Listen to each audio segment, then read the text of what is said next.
zay ny zava-misy any anivon'ny INPF fa mampametra-panontaniana ny maro ihany koa amin'izao fotoana izao ny fizotran'ny lavante eny amin'ny Serana na eny amin'ny any Toamasina any amin'izao fotoana izao ka mitondra ny tale général ny Serana na fanazavana ny mahakasika azy ity isan'ny nitondran'ny fanazavana ary fa nanomboka ny efatra ny volana febroary lasa teo ka mbola mitohy mandraka ankehitriny ny izay lavante ao amin'ny Serana na Toamasina izay.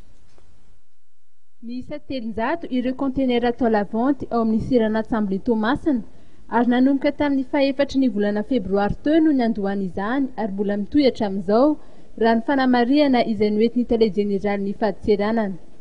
Nizahany ireo tompon'andraikitra trany ny anatsara ny fomba fiasa sy ny ampangarahara ny fizotry izany lavante izany. Ny vente aux enchères moa zany eny Toamasina dia nanomboka tamin'ny faha-efatra ny volana febroary ary mbola mitohy hatramin'izao.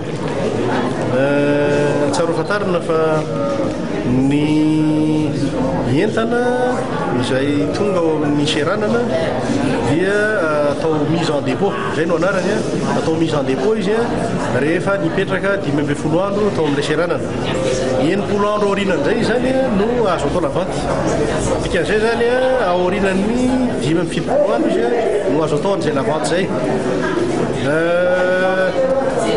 Ny fandehan'ilay lavante dia natao zay tena mangarahara azy ka anisan'izany zany no hoe tena nanao publicité be zay tany amin'ny hainao manjery mba ahafahan'ny